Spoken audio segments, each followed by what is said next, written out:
Hello students, welcome to your own learning platform Learnosphere. आज मैं लेके आया हूँ आपके लिए क्लास 10 साइंस के कुछ इंपॉर्टेंट केस स्टडी क्वेश्चंस और आज का टॉपिक है आनुवंशिकता, हेरिडिटी। तो स्टार्ट करते हैं अपनी फर्स्ट केस स्टडी से। ग्रेगर मेंडल, जिन्हें जाना जाता है फादर ऑफ जेनेटिक्स यानी आनुवंशिकी का जनक भी कहा जाता है, इन्होंने पी प्लांट यानी मटर के पौधों पर बहुत सारे एक्सपेरिमेंट किए। इस मोनो हाइब्रिड क्रॉस में यानी एकल संकरण में उन्होंने देखा कि जो लंबे पौधों यानी टॉल प्लांट्स और जब ड्वार्फ प्लांट्स यानी बौने पौधों के बीच में उन्होंने क्रॉस कराया, संकरण कराया, तो उन्होंने ऑब्जर्व किया, देखा कि जो F1 जनरेशन है, पहली जनरेशन में सभी पौधे लंबे यानी टॉल पैदा हुए।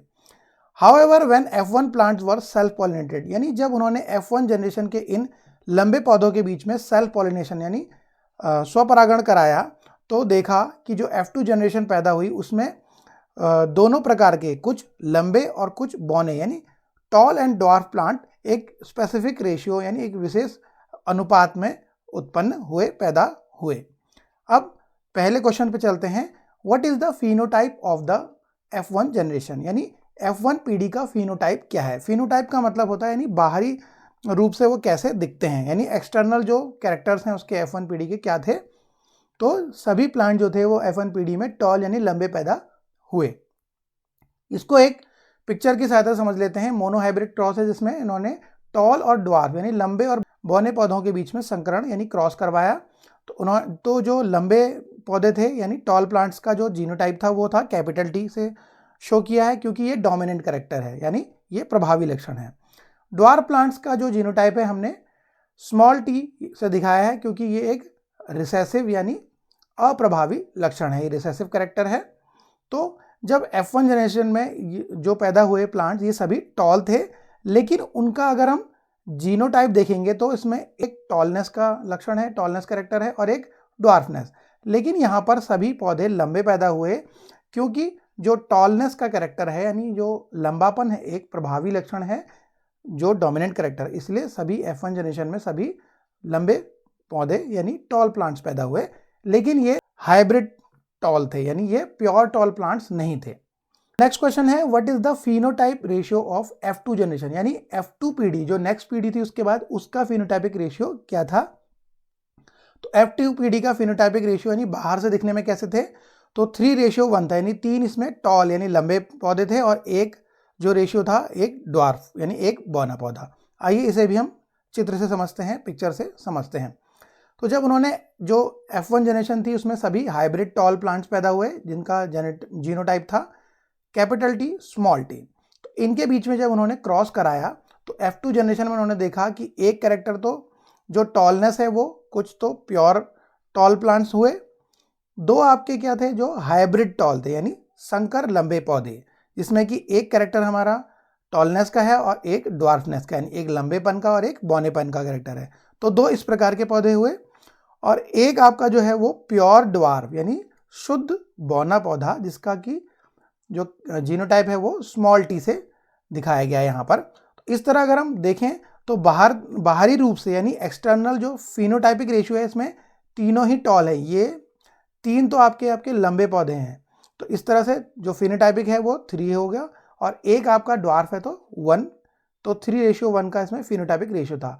लेकिन जो जीनोटाइपिक रेशियो था यानी 3 तरह के आपको जीनोटाइप दिख रहे हैं, एक तो यहाँ पर टॉल है तो 1 रेशियो ये हो गया, 2 आपके हाइब्रिड है तो 2 हो गया, और एक आपका ड्वार्फ है प्योर ड्वार्फ तो ये 1, तो यानी 1:2:1 का जीनोटाइपिक रेशियो है F2 जनरेशन में। यानी जो जेनेटिक संरचना से इनकी का जो अनुपात है रेशियो है वो है 1:2:1 का। अब चलते हैं नेक्स्ट क्वेश्चन पर। विच ट्रेट इज डोमिनेंट, टॉल और ड्वार्फ। तो हमने देखा कि F1 जनरेशन में सभी पौधे टॉल हुए, तो इसका मतलब जो टॉलनेस है यानी लंबापन है वो एक डोमिनेंट कैरेक्टर है, प्रभावी लक्षण है। नेक्स्ट क्वेश्चन है, डिफाइन जीनोटाइप, यानी जीनोटाइप को परिभाषित कीजिए। तो जीनोटाइप का मतलब है किसी भी ऑर्गेनिज्म की जो अंदर की जेनेटिक संरचना है, आंतरिक संरचना है, यानी अंदर से उसके जीन्स कैसे हैं, तो ये कहलाता है आपका जीनोटाइप। अब आते हैं केस स्टडी 2 पे।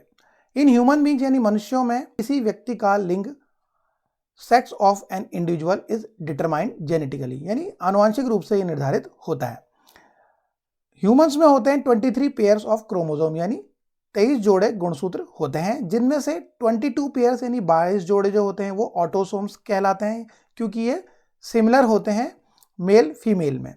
बट 23rd पेयर जो 23वां जोड़ा होता है इज कॉल्ड सेक्स क्रोमोसोम, क्योंकि ये मेल में अलग होते हैं और फीमेल में ये अलग टाइप के होते हैं।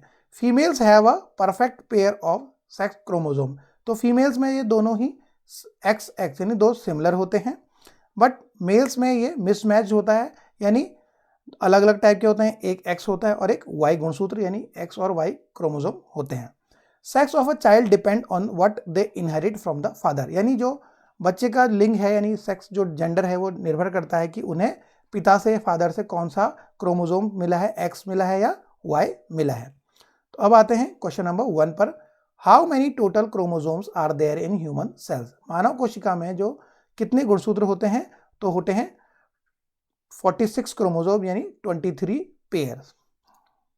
Next question, which sex chromosomes are found in male, यानी पुरुष में कौन कौन से लिंग गुणसूत्र पाए जाते हैं, तो इसमें होते हैं एक्स वाई जो कि डिफरेंट होते हैं, यानी एक एक्स होता है और एक वाई, वो होते हैं मेल में। फीमेल में दोनों ही एक्स क्रोमोसोम्स होते हैं।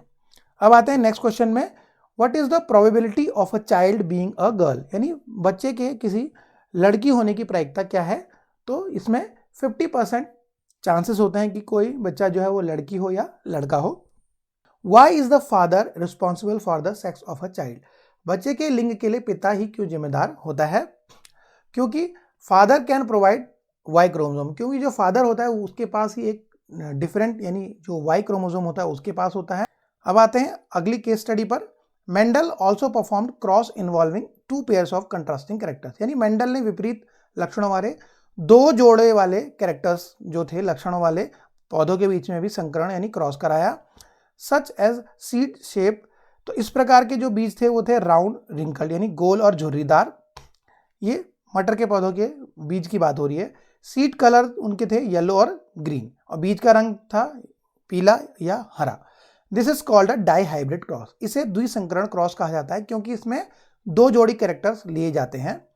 ही फाउंड दैट, उन्होंने पाया कि inheritance of 1 pair of characters, यानी जो एक जोड़े की जो आनुवंशिकता है वो इंडिपेंडेंट ऑफ द अदर, यानी दूसरे जोड़े से इंडिपेंडेंट होती है, स्वतंत्र होती है। This led to the law of independent assortment, इसे हम स्वतंत्र अव्यूहन का नियम कहते हैं, यानी जो कैरेक्टर्स होते हैं वो एक दूसरे से अलग होते हैं। अब आते हैं क्वेश्चन नंबर 1 पर। What is the phenotypic ratio of dihybrid cross in F2 generation, तो F2 पीढ़ी में द्विसंकरण का फिनोटाइप अनुपात क्या है, तो ये है आपका 9331 का आपका फिनोटाइपिक अनुपात है।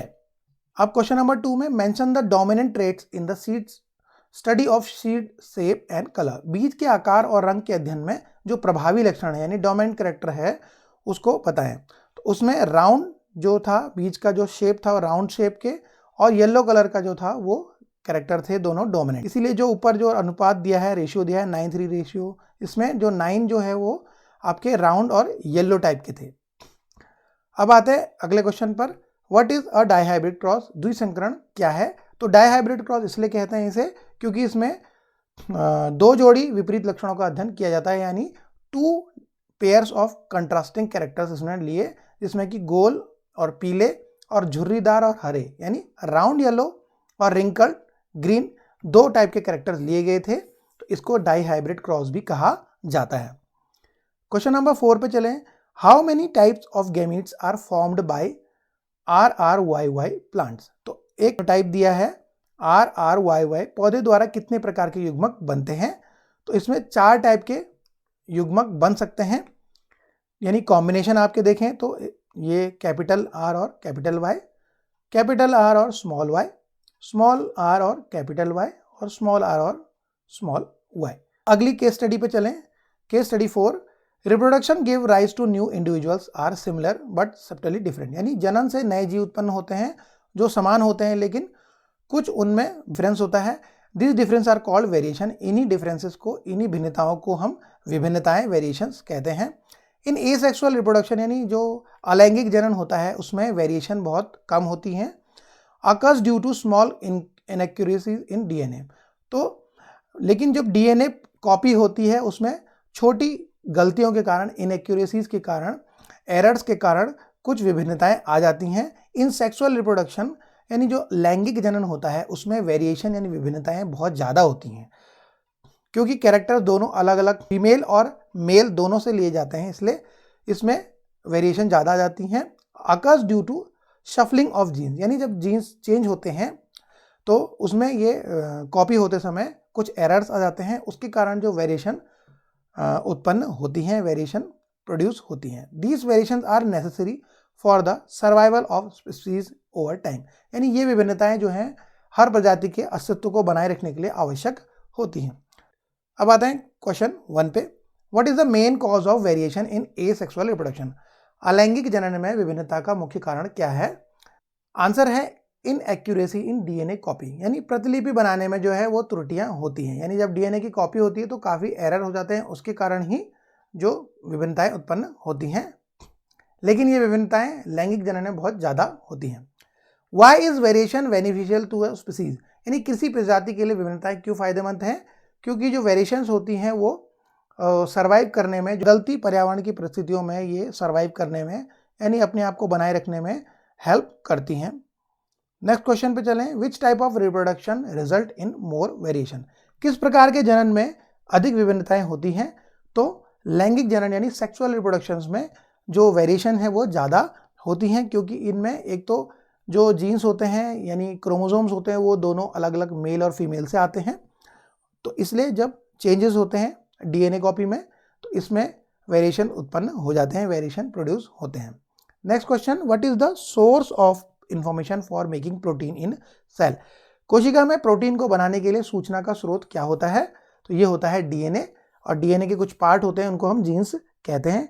आई होप कि आपको ये वीडियो पसंद आया होगा, तो इसे लाइक करें और हमारे चैनल को सब्सक्राइब करें, और इस वीडियो को अपने दोस्तों और क्लासमेट्स के बीच में ज़्यादा से ज़्यादा शेयर करें। Thank you.